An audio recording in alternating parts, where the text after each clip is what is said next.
জুলাই গণঅভ্যুত্থান নিয়ে বিতর্কিত ও বিভ্রান্তিকর মন্তব্য করার কারণে বিএনপির চেয়ারপারসনের উপদেষ্টা অ্যাডভোকেট ফজলুর রহমানকে গ্রেপ্তার করেছে পুলিশ। বিএনপি নেতা ফজলুর রহমান এবার মজার ঘটনা ঘটিয়েছেন। এবার খেলা হবে, বিরাট সুখবর দিই। অতএব ফজু পাগলার রাজনীতি জয় বাংলা হয়ে যাচ্ছে, এটা একটা সুখবর। রাস্তাঘাটে স্যাঁচা খাবেন, জনগণের জুতার বাড়ি খাবেন, মবের শিকার হবেন। গাছটা যেমন ফলটা তো তেমন হবে, তবে এমন ফলই তো আমরা চাই, কারণ বাঘের ঘরে বাঘ শাবকই হওয়া উচিত। দর্শক, আজকে এমন একটা মিঠা মিঠা খবর নিয়ে আসছি। একটা অংশে আমরা দুর্বল হলেও সমস্যা নাই, বাকি অংশগুলো সক্রিয় অবস্থায় আছে। দুই দিক থেকে ধরছে, কোন দিকে যাবো, কোনো দিকে পালাবার সুযোগ নাই। হেফাজত নেতা মুফতি হারুন ইজহার ভাই ফাঁস করলেন হাসিনা পতনের আসল কারণ, এবং আমি মনে করি যে তার এই কথা 100% সত্য। আমি মনে করি মুফতি হারুন ইজহার ভাই আজকে আমাদের সামনে কঠিন সত্য তুলে ধরলেন। এই পাগলা ফজলুর রহমানকে শুধু গ্রেপ্তার নয়, তার মতো যেগুলো আওয়ামী লীগের বিভিন্ন ভাবে পারপাস সাফ করার জন্য এখন বাংলাদেশের রাষ্ট্রের বিভিন্ন জায়গায় ছড়িয়ে ছিটিয়ে পড়েছে, তাদের প্রত্যেককে গ্রেপ্তার করতে হবে। এবং এদেরকে গ্রেপ্তার করে শুধু আইনের আওতায় আনলে হবে না, এই সবগুলোকে প্যাকেট করে শেখ হাসিনার আতলের কাছে পাঠিয়ে দেন। এগুলো যতদিন থাকবে ততদিন বাংলাদেশে আর আওয়ামী লীগ লাগবে না। এই আওয়ামী লীগকে প্রতিষ্ঠা করার জন্য এরকম একটা টাটকা ফজলুর রহমান থাকলেই বাংলাদেশে আওয়ামী লীগ এমনি এমনি আসবে। যে পাপ বাপকেও ছাড়ে না, কিন্তু এখন এটা অন্যরকম হয়ে গেছে।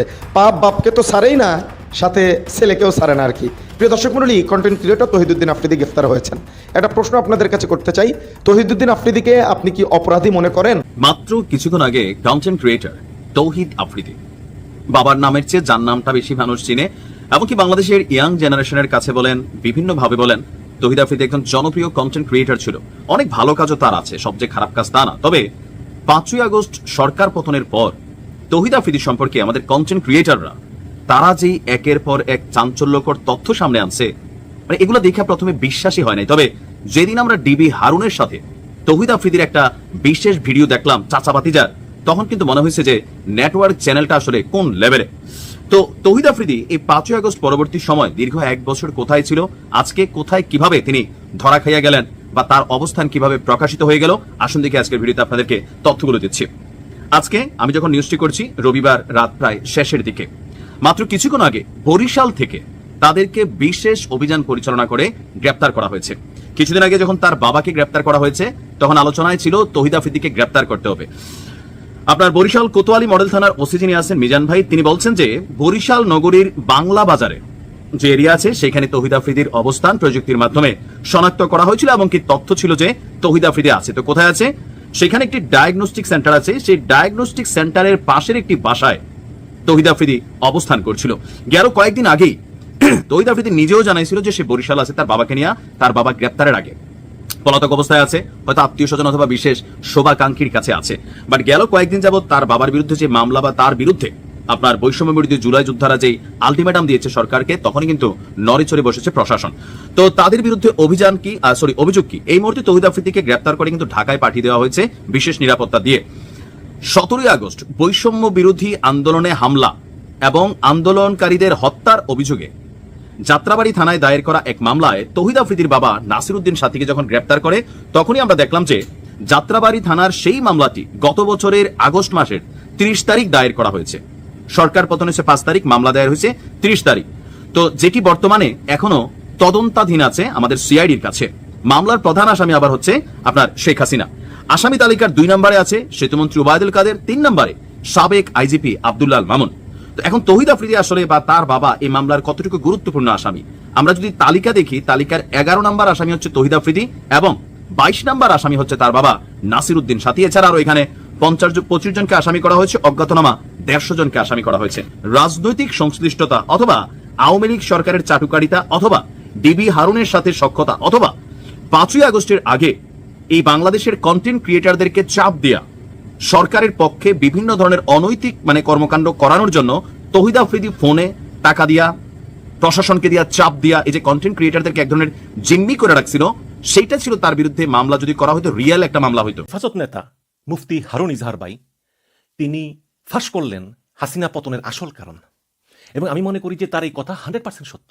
দেখুন, হাসিনা এত শক্তিশালী, ভারত সমর্থনে আছে, পুলিশ আছে, আর্মি আছে, বিজিবি আছে, র্যাব আছে, আর্মির কাছে ভারী ভারী মেশিন গান আছে। এত কিছুর সামনে কে দাঁড়াবে? চিন্তা সবারই ছিল, এবং সবাই মনে করতো যে হাসিনা বোধহয় ম্যানেজ করে ফেলবে। এবং মুফতি হারুন ইজহার নিজেই বলেছেন যে কেউই বিশ্বাস করেন, এমনকি তিনি নিজেও বিশ্বাস করতেন না। যখন ক্যান্টনমেন্ট থেকে ফোন আসে তার কাছে, যে ভাই আপনার রাস্তায় নামেন, আমরা গুলি চালাবো না। উনি মনে করছিলেন যে হাসিনার লোকই আসলে ফোন করে মনোভাব জানতে চায়। উনি বলছেন যে না, আমি তো হাসিনার প্রথম চাই না, উনি উন্নয়ন করেছে, এই করেছে, সেই করেছে। তখন সেই লোকটা বলছে ভাই আমাকে আর পাবেন না আপনি এই ফোন নাম্বার থেকে, আপনারা রাস্তায় নামেন, আমরা গুলি চালাবো না, এই সরকার টিকবে না। তার মানে ওই যে একদিন আগে সিদ্ধান্ত হয়ে গিয়েছে গুলি চালাবে না। ওয়াকারুজ্জামানের নেতৃত্বে একটা মিটিং হয়েছিল, সেখানে জুনিয়র অফিসাররা বলেছিল যে আমরা গুলি চালাবো না। তো সেটারই বাস্তব আমরা দেখলাম।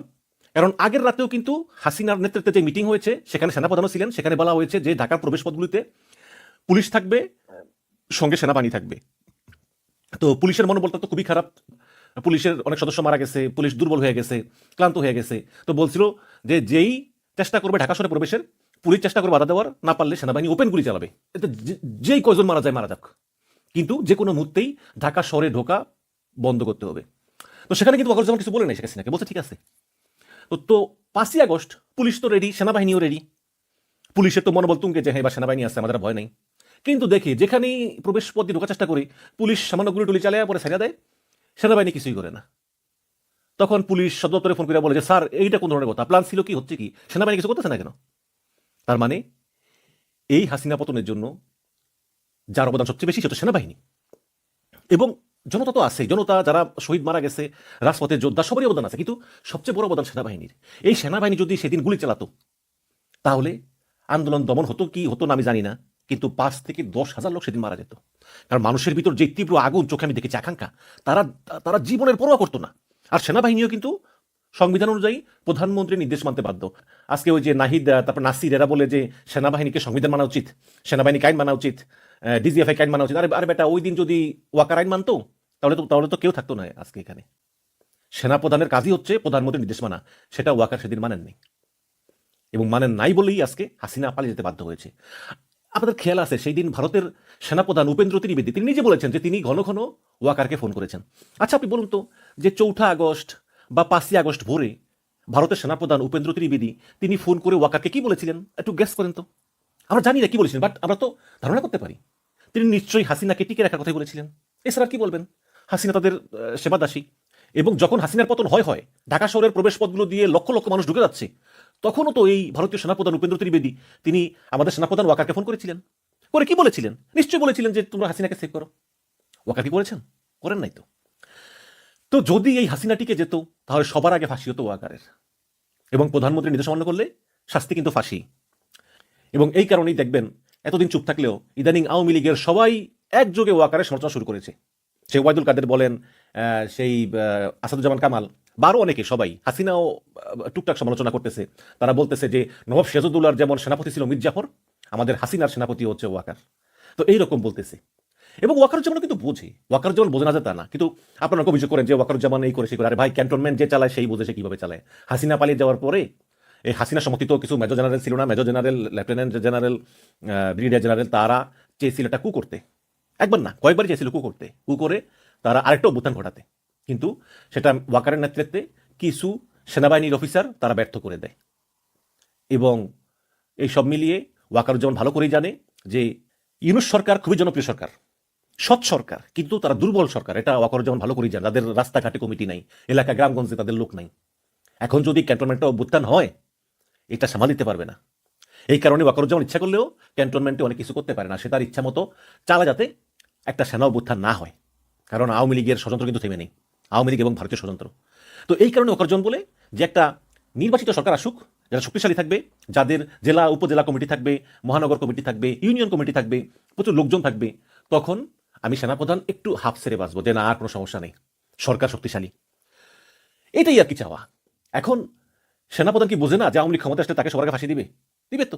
এবং সেনাপ্রধান তিনি এই আন্দোলনের পক্ষে ছিলেন বলেই, এবং তিনি এই গুলি করে মানুষ মারতে চাননি বলেই এই আন্দোলনে আমরা এত সহজভাবে সফল হয়েছি। এবং ওয়াকারুজ্জামান ভিলেন থেকে নায়ক হয়ে গিয়েছেন। তার কথা হওয়া ছিল ভিলেন, গণহত্যাকারী, কিন্তু তিনি হয়ে গিয়েছেন অভ্যুত্থানের নায়ক। আমি মনে করি মুফতি হারুন ইজার ভাই আজকে আমাদের সামনে কঠিন সত্য তুলে ধরলেন। এমনকি হারুন ইজার ভাই নিজে বলছেন যে হেফাজতের একটা লোক আমরা পাইনি, আমরা হেফাজতের লোকদেরকে ফোন করি, আন্দোলনে ডাক দিই, তারা ঘরে থাকে, তারা রাস্তায় আসে না, বলে না ভাই হাসিনা টিকা দেবো। এমনকি মুফতি হারুন ইজার নিজে যখন ক্যান্টনমেন্ট থেকে ফোন পেয়েছিল ভাই রাস্তায় আমরা গুলি চালাবো না, হারুন ইজার মনে করছে কি হাসিনা তাকে ট্রাফে ফেলাইছে। সে তখন বলছে না ভাই হাসিনা তো অনেক উন্নয়ন করছে, আমাদের মডেল মসজিদ করছে, মাদ্রাসা করছে, আমরা ভাই রাস্তায় নামবো না। তখন সেনাবাহিনী অফিসার বলছে ভাই আমি কোনো টাকা ফালতেছি না, আমি সত্য কথাই বলতেছি। রাস্তায় নামেন আর এই নাম্বারটা এরপর থেকে আর পাবেন না আমাকে, আমি সত্য কথা বলতেছি। তো এই হচ্ছে কি ব্যাপার, সবাই আসলে একটু ভয় ভয়। সুপ্রিয় দর্শক মন্ডলী, আপনাদেরকে একটা বিরাট সুখবর দিই। আমার যে সোর্স আছে অথবা বিএনপির যে মার্কাস, বিএনপির যে কাবা, লন্ডনের সাথে আমার যতটুকু যোগাযোগ এবং বিএনপির হাইকমান্ডের সাথে যে যোগাযোগ বা যতটুকু তথ্য জানি, তাতে খুব শীঘ্রই বিএনপি নেতা ফজলুর রহমানকে বিএনপি থেকে বহিষ্কার করা হবে এবং খালেদা জিয়ার কনসেন্টের ভিত্তিতেই সেটা করা হবে। অতএব ফজু পাগলার রাজনীতি জয় বাংলা হয়ে যাচ্ছে, এটা একটা সুখবর।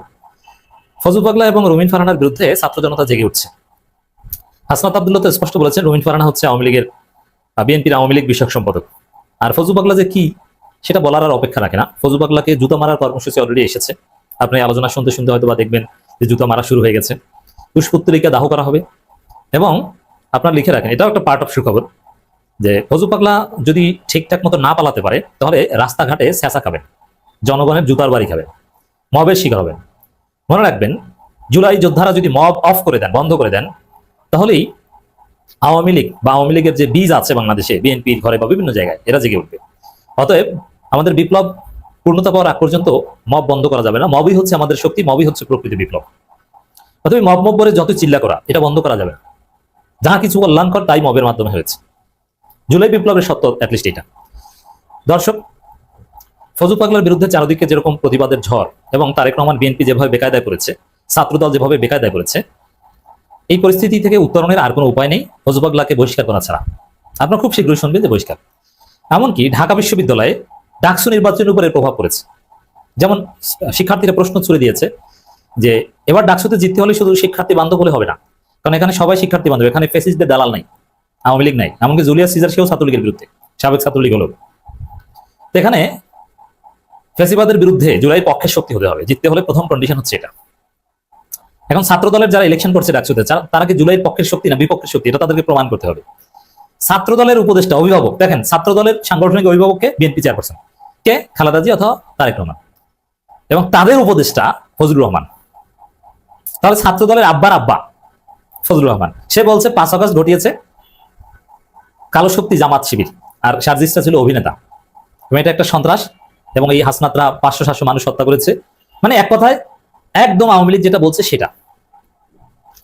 ছাত্র দলে ডাকসুর ভিপিজিএস এজিএস প্রার্থীদের আব্বার আব্বা এটা বলছে। অতএব এই পরিস্থিতিতে ছাত্রদল বিএনপি কি আর করবে? এই ঢাকা বিশ্ববিদ্যালয়ে এই ফজু পাগলার বিরুদ্ধে জুতা নিক্ষেপ করা হবে, কুশপুত্তলিকা দাহ করা হবে। সেই ঢাকা বিশ্ববিদ্যালয়ের ছাত্র সংসদ নির্বাচনে এমন কোন প্রার্থী বিজয়ী হবে যিনি ফজু পাগলাকে আব্বা মানেন, যে 5 আগস্টকে কটূক্তি করে? এটা হয়? এটা হয় না। যার ফলে অনিবার্যভাবে ফজু পাগলাকে বহিষ্কার করতে বাধ্য হবে। রুমিন ফারহানার বিরুদ্ধেও জনতা খেপে গিয়েছে। যদি রুমিন ফারহানাকে বহিষ্কার করা হবে না, তো রুমিন ফারহানা বিএনপির যে ক্লাস অথবা ফ্যাকশন, এর মধ্যে পড়ে তার রাজনীতি জয় বাংলা হয়ে যাবে, আর ফজু পাগলার রাজনীতিও জয় বাংলা হয়ে যাবে। রুমিন ফারহানা তো এমনিতেই হামলা করেছে রুমিন ফারহানার গুন্ডারা এনসিপির নেতার উপর, আতাউল্লাহর উপর, আর সেটার একটা ডাইমেনশন হচ্ছে বিএনপির 2 গ্রুপের দ্বন্দ্ব। রুমিন ফারহানা বেসিক ক্ষোভটা ধরেছেন বিএনপির প্রতিপক্ষ গ্রুপের উপর। এই যে 15 বছরে যেটা হয়নি সেটা হয়েছে, মানে 15 বছর চাইতে এখন খারাপ। আওয়ামী লীগ আমলে ভালো তো থাকবেই, প্লটের আবেদন করেছিল এবং পতাকা নিয়ে ঘুরতো, এমপি, একটা ভাব আছে না? এখন তার সেটা নাই। এবং হাসিনা তার বিরোধিতার জন্য হয়তো বা তাকে পুরস্কার দিত। এবং এই রুমিন ফারহানার সাথে সাবেক মন্ত্রী আওয়ামী লীগের নাসিমের ছেলের নাম সম্ভবত জয়, তার সাথে অবৈধ সম্পর্ক ছিল, এটা নাসিমের ছেলের স্ত্রী নাকি বলেছে অনেক। তখন তো মজা মাস্তি ভালো ছিলেন, আর এখন তো সেই সুযোগ নেই, এখন তো এগুলো করতে গেলে এক্সপোজড হয়ে যাবে। তো এই জন্য রুমিন ফারহানার রাজনীতি ও জয় বাংলা হওয়ার পথে। তবে রুমিন ফারহানা বহিষ্কার হবে না, আর ফজু পাগলা বহিষ্কার হবে। হাসনাত আব্দুল্লাহ ক্লিয়ার কাট বক্তব্য দিয়েছেন, রুমিন ফারহানা ও ফজলুর রহমান যে কর্মগুলো করছেন আমরা তা বিএনপি হাইকমান্ডের নির্দেশনাতেই হচ্ছে বলে মনে করছি। এই বক্তব্যের একটা তাৎপর্য আছে। ফজু পাগলা নিজে বলেছেন যে তারেক রহমান নাকি তাকে বাহাবা দিয়েছে এইসব বক্তব্যের কারণে। অতএব দায় তারেক রহমানকে নিতে হবে। এখন কি মনে করছেন যে তারেক রহমান বিএনপি আপনারা ফজু পাগলাকে বহিষ্কার করে দিয়ে আপনারা জুলাইয়ের পক্ষের শক্তি উঠবেন? না, পারবেন না। আপনার নির্দেশে তারেক রহমান 5 আগস্টের ভিলেন, আপনার নির্দেশে এই ঘটনা ঘটেছে। তারেক রহমান ফজু পাগলাকে মাঠে নামিয়েছিল টেস্ট কেস হিসাবে, যে এই জুলাইতে তো বিএনপির স্টেক নাই, এই জুলাই তো জামাত শিবির এনসিপি, অতএব জুলাইকে জয় বাংলা করে দিতে হবে। এই জন্য এই জুলাই সনদ, জুলাই ঘোষণাপত্র গুলো ঝুলিয়ে রেখেছে। বিএনপি ক্ষমতা আসলে এগুলো লাথি দিয়ে ফেলে দিবে, জুলাইকে কোনো স্থান দিবে না।